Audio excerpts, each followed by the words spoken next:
Hey guys, my name is Calvin, and 12 weeks ago I bought this abandoned duplex and I'm on a mission to rebuild it into a fourplex.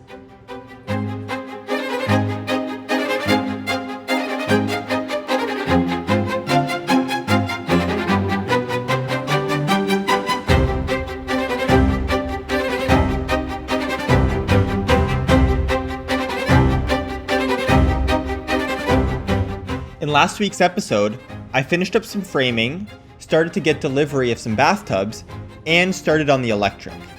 This week, I continue on the electric and take delivery of my metal beam so that upstairs I can have an open concept unit.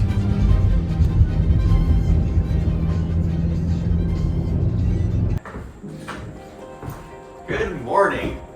Well, yesterday I got a delivery, and this is my vapor barrier. The product I've decided to use is a little bit smarter and lets moisture move through the wall depending on relative humidity. So it's kind of like a smarter vapor retarder, and because I want to air seal this house. Well, I'm using metal outlets and I have all sorts of holes on the exterior wall, so I'll have like a continuous air barrier, then I'll get to the outlet and then air will just be going through there. So you can get some plastic outlet boxes that are fully sealed, but they're kind of expensive. So I opted for these plastic covers, which basically go into the hole first in the wall. Then I poke a little hole for my wires and then put my outlet box inside. And then I obviously tape the flange here to my vapor barrier that goes on the walls. And so I'm glad I thought of this now and not once I'd installed all the exterior wall outlets. I'm gonna get to work doing that. And then, yeah, we'll keep chipping away.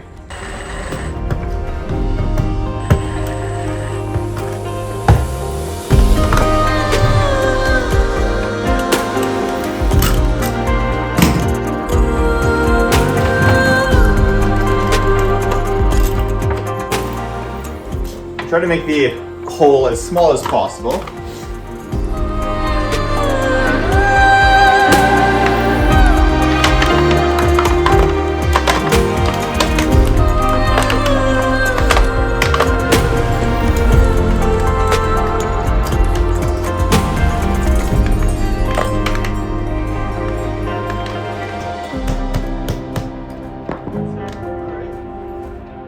I will put little screws just to hold the box in place.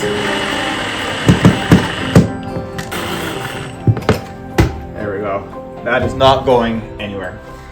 Sweet. And if you remember, the reason why the box sticks out so far from the wall is because if you look over here, I'm gonna have 3/4 inch of the sono board or the sono panel, then 5/8 of my fire rated drywall.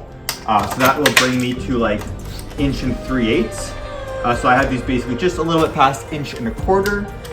So the edge of the box will be about flush with the edge of the drywall when it's all layered up. All right, let's do like 10 more of those. All right, so I've got all the outlets in. I ended up cutting the opening a little bit bigger, both in the width and height. It just made it easier getting the plastic piece in.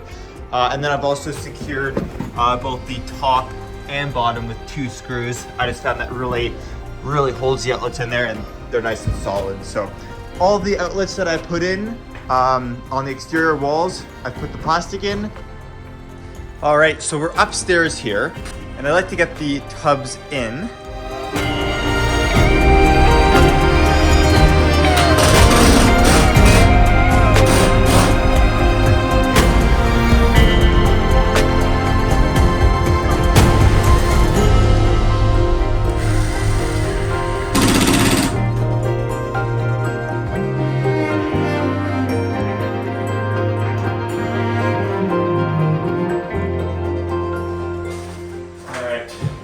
Now, for that shower wall here, it would be nice if I could have kind of 2 full tile courses, and standard tiles are 12 inches. So, I'm thinking from the top of here, I'll have the height of the shelf on the end 24 inches up, plus probably about 1/8 inch, just to account for a gap between bottom tile on top of the tub. Or sorry, no, it's 20 3/4. So 21 is what I'll go with. Just add a 1/4 inch gap underneath here. 21 plus 24 is 45. So by the top of my framing, I'll bring to, I gotta do waterproofing there. So I'll go 44 and a half for my framing shelf. And then that way, again, I'll have 2 full tiles and then the top of that shelf. And I think it'll look nice within the shower.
That's about as much as I can do myself. My buddy should be here in like 5 to 10 minutes.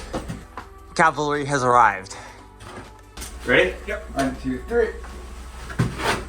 I can just. Yeah, honestly, it's not that bad. Oh. Make sure to squeeze your core. That wasn't bad at all. That wasn't bad. Oh.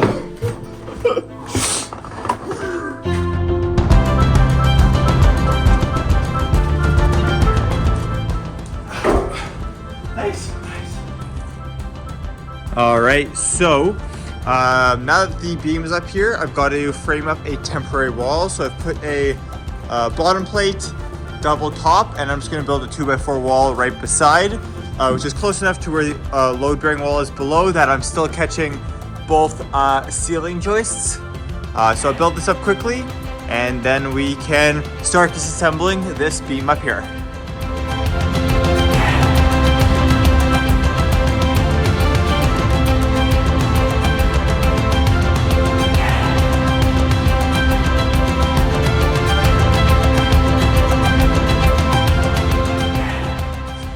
All right, now that the now that the roof is being supported by this temporary wall, I can start to disassemble the beam, take out my jacks, and yeah.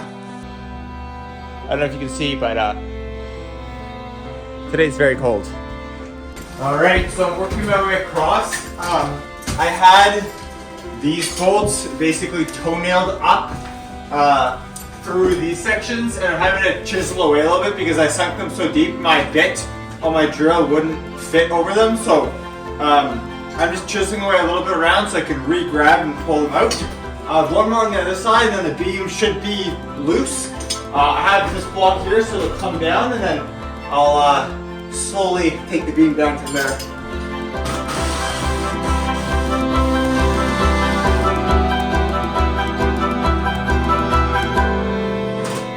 Alright, so the reason why I'm taking down this wood beam is it was temporary. When I was originally speccing out what size beam I needed for this opening, my structural engineer was on pat leave and he was coming back in a couple of weeks, so I just waited. but I wanted to get something up so that the roofers could proceed with doing the roof work.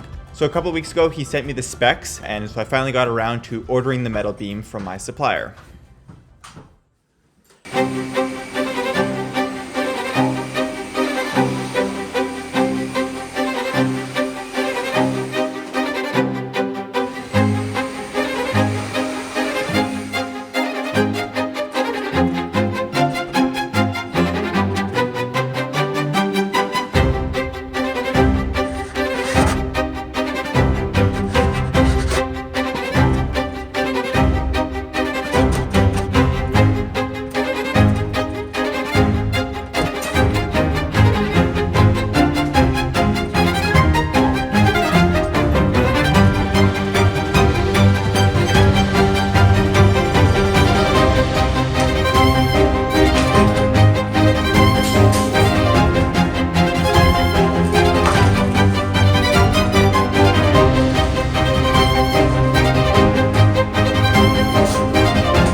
Too bad. All right. So now that that beam is out, I have to drill some screw holes on the top of this beam because I'm going to be putting a 2x6 header on top of it so that when I lift it up, I can toenail and secure to the roof joists above. She squeezed that trigger, you as good as done. I should be running from you, darling, now to kingdom come. Cause my mother told me as a child, boy, don't play around with fire, cause you might just end up getting burned. All right, well, I'm about to start painting the beam. I'm just gonna put like a galvanizing spray on just to make sure it doesn't rust. Not totally necessary, but might as well. And I was thinking about what color to paint it. Like the beam downstairs is kind of like a brown because it might be exposed, and I want to kind of match the bricks. But this will be fully hidden in the wall. There'll be drywall around the beam, drywall around the pillars here. So I figured we should go with something a little bit fun. So I've got pink spray paint, and that's what we're gonna paint the beam.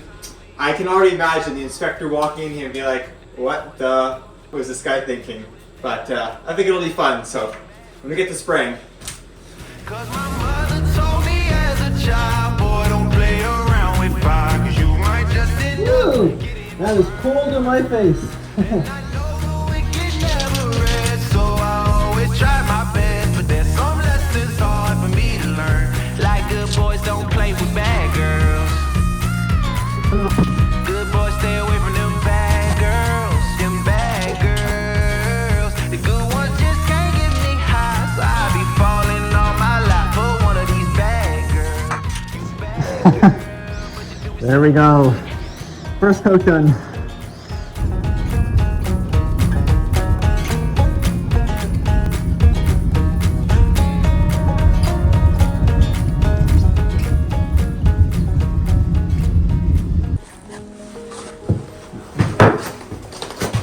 All right, welcome back. Well, today is another cold one. I don't know if you can see my breath, but I'm working in the downstairs washroom here. I got up the fire-rated drywall. Now I'm putting on my furring strips, and the way that I laid out this wall from here is once I put on the furring strips on this side, I'll have 65.5 inches. So I can have 5.5 inch 2x6 little wall here for like shampoo and whatnot, and the tub should just slide right in. All right, so I've got the shower all ready to basically slide the tub in. But now that that's done, I'm gonna head on upstairs and work on that big pink beam. All right, so I'm about to put the top wood plate on the beam. That's why I was drilling these little holes every 24 inches so that I can use these metal screws from the underside of the beam. The beam is upside down right now, through here, and then that will attach the wood plate on top, and that will give me a surface to then toenail the roof rafters onto the top of the beam. So I'm going to shift the beam over, put the piece of wood on top, put the beam back on top, and secure it down with these things.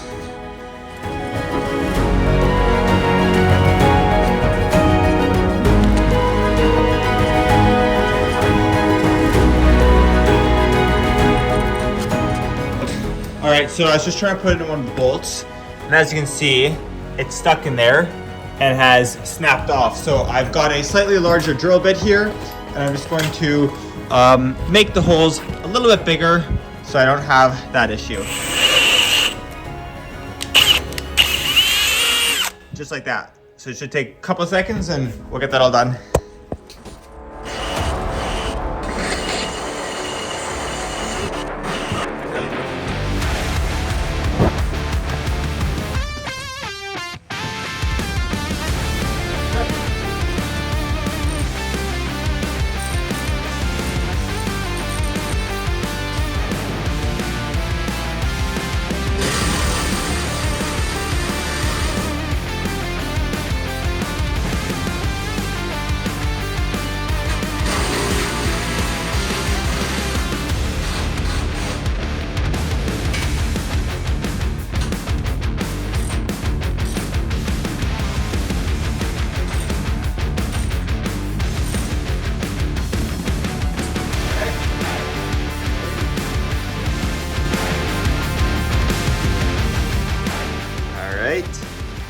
Now to get the beam up there.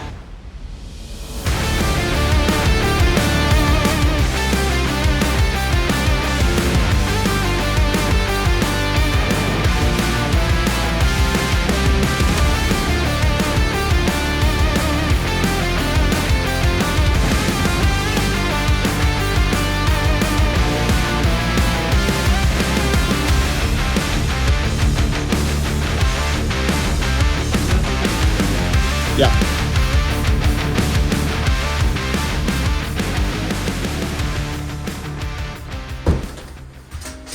Good morning. Well, yesterday I got the beamed it up. I spent a lot of time leveling it, making sure not only was it plumb, but also perfectly level. So I have it dialed in. So the welder should be here late morning, early afternoon to weld in 2 support columns. And my favorite part about today is it's a beautiful sunny day outside and it's like only -3. All right, so if you imagine upstairs, the beam spans across. One of the support columns is here, the other one is is over there. So this plate, or in this spot, I just have to add 2 more 2x6s, and obviously complete the blocking above. And the nice thing about this side is the edge of the foundation, as you know from when we were trying to do electric, basically comes to right about here. So all of this load is basically directly on the foundation, and I don't have to do any type of work in the basement for this column. Over there we had to continue the beam right down to the foundation floor, but this side, it's on the foundation, so all good there.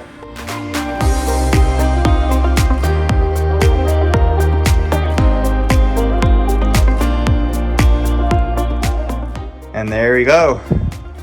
We are all ready for our metal beams. That's where one beam goes. And obviously over here is where the other metal beam goes. So nice and supported.